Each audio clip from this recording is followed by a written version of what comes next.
Well, I know a lot of people have been asking what the current state is on my brown truck. And this used to all be a snowbank, and this truck was buried in the snowbank for a while.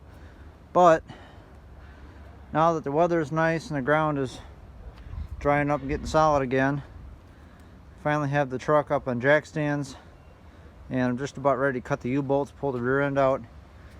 But so you guys can see what happened, she got a little hot, and this is what's left of the outer wheel bearing. The inner race is there, but all the roller bearings themselves are gone, and the cage is gone. This is all that's left of, I'm not even sure what. And the axle nut is split. The retaining nut, or the tang washer or whatever that would have been behind it, well, that's long gone. And as you can tell, the housing is split from when the axle shaft came out. Surprisingly, there's no dents in the body on this side. It did bust this taillight. The axle shaft or the tire hit this taillight, so I replaced this taillight, and I replaced the other taillight because it also got busted. But this is the side where it got a little ugly, because I was up against a median. Median is about this far away from my truck when I stopped my truck, and I had basically sandwiched the wheel and the axle shaft between the bed of my truck. I mean, you can see witness marks. This is all caved in. I had to bend this back out the 2x4 just to get the taillight to fit. And this side up here is all caved in. I mean, it's caved in pretty good.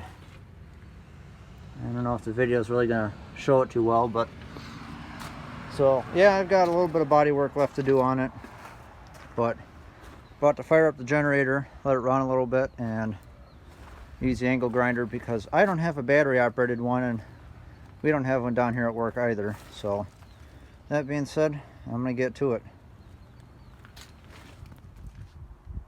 All right, so the old rear end is out and the new one is mostly in. Now I have a couple tricks for you guys that are doing this by yourself like I am, out in a gravel parking lot. 3/4 inch plywood is real nice to have, so you can roll the jack around underneath. And to help get this rear end lined up without having a helping hand, what I did is I rolled it underneath the truck and then used ratchet straps around the axle tube and around the leaf springs while the axle was down on the ground. So in that way at least it was aligned, and then I could jack it up, tighten up the ratchet straps. This one I have loosened up. And then just kept on working its way all the way up until the point where the pumpkin was, or I should say the front part of the differential was hanging down. So then I could ratchet, so then by the time I had these straps tightened up enough, the axle was pretty much hanging up here with the snout hanging down. Then I could go with the jack underneath the front of the snout, bring the front of the snout up, pull up on the ratchet straps, tighten them up. Like this one here, I have it crisscrossed up to the frame so I can get the pads all lined up. So now I've got the jack underneath the bottom of it, and I've got enough upward pressure, the axle will hold itself like this, and I can take these straps off.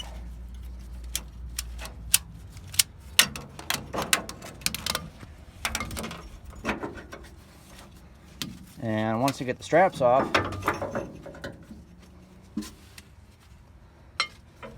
I'm clear to go ahead and put the U-bolts on. So, yeah.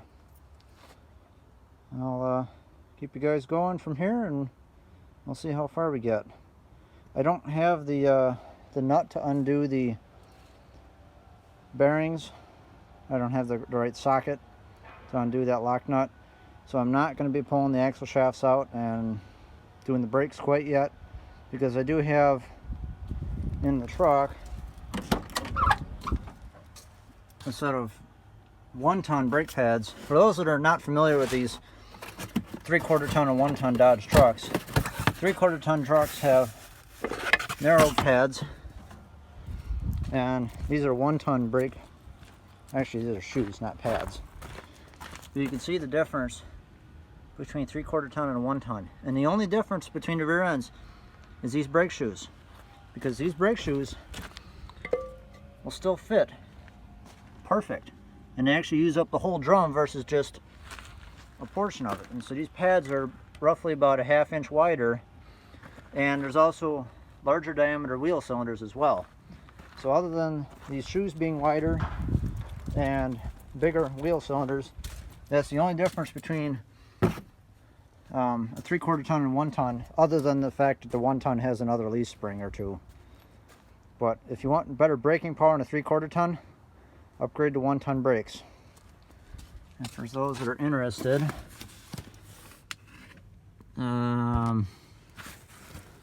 that's the sticker that's on there.